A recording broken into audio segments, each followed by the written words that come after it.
7 নম্বর Srimantapur union শাখার সম্মানিত secretary এবং আগামী শ্রীমন্তপুর ইউনিয়নের জামাত মনোনীত প্রার্থী জনাব কাজী শামসুল আলম বীরু ভাই অনেকে একটু সংক্ষিপ্ত বক্তব্য রাখার জন্য বিনীতভাবে আহ্বান জানাচ্ছি। বিসমিল্লাহির রহমানির রহিম। আসসালামু আলাইকুম ওয়া রাহমাতুল্লাহি ওয়া বারাকাতুহু। আদাব, আপনারা কেমন আছেন? আল্লাহ তাআলা বলছেন, ওয়াকুল জাহাল হক ওয়া জাহাকাল বাতিল ইন্নাল বাতিলা কানা জাহুকা।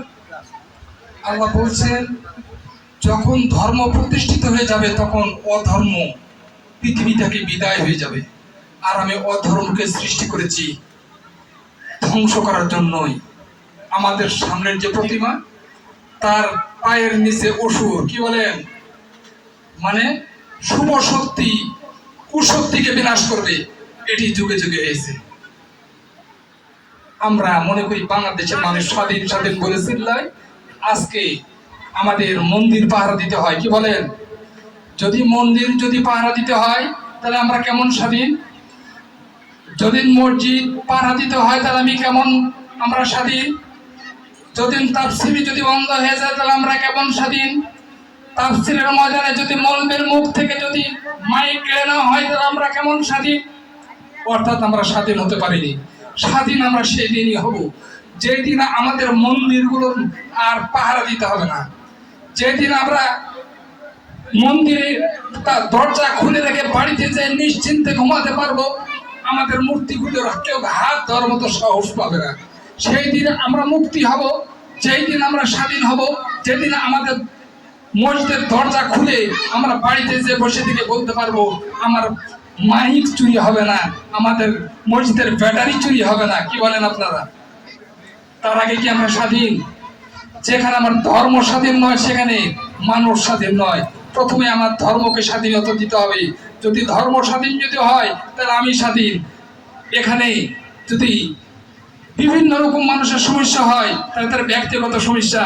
এখানে কেউ যদি একটি ঢেল যদি মারে প্রতিমায়, আমি কি আমার মুখের দিকে তাকানো হবে না? কি বলেন?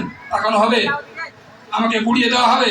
তাই ধর্ম হচ্ছে সর্বশ্রেষ্ঠ, তাই ধর্মকে রক্ষা করতে হবে। আর আমরা জানি প্রত্যেকটি ধর্মের যারা ধার্মিক মানুষ তারাই উত্তম মানুষ, তাদের চাইতে উত্তম মানুষ আর হয় না। আর যারা অধার্মিক ধর্মকে পছন্দ করে না তাদের চাইতে নিকৃষ্ট মানুষ হয় না।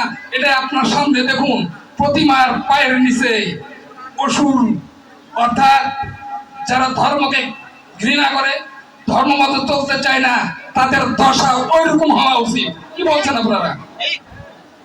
তাই আমি আপনাদেরকে অনুরোধ করব, আগামীর দিনগুলোতে ধর্মকে আমরা স্বাধীন করি, ধর্ম দিয়ে দেশ গড়ি, ধর্ম দিয়ে পরিবার পরিচালনা করি। দেখবেন যখন আমার মনের ভিতর ধর্ম প্রবেশ করবে তখন আমি আস্তে আস্তে ভালো হয়ে যাব। তাই ধর্ম যতক্ষণ পর্যন্ত মানুষের মধ্যে প্রবেশ করাতে না পারবে ততক্ষণ পর্যন্ত মানুষ কখনো ভালো হতে পারবে না। তাই ধর্মের স্বাধীনতা হচ্ছে আসল স্বাধীনতা। ধর্মকে আমরা স্বাধীন করি, আমরা সকলে ভালো থাকি। সকলে আপনাদেরকে আমরা এসেছি শারদীয় দুর্গাপূজার শুভেচ্ছা জানাতে। আপনারা ভালো থাকুন। আপনারা আগামী দিনে ধর্মকে মুক্ত করার পথে আমরা সকলেই একত্রবদ্ধ হয়ে দেশটাকে একটি সুন্দর একটি দেশে পরিণত করব, যেখানে ধর্ম হবে মুক্ত, ধর্মকে শৃঙ্খলা থেকেও আবদ্ধ করতে পারবো না। সকলকে ধন্যবাদ। আসসালামু আলাইকুম ওয়া রাহমাতুল্লাহি ওয়া বারাকাতুহু। আদাব।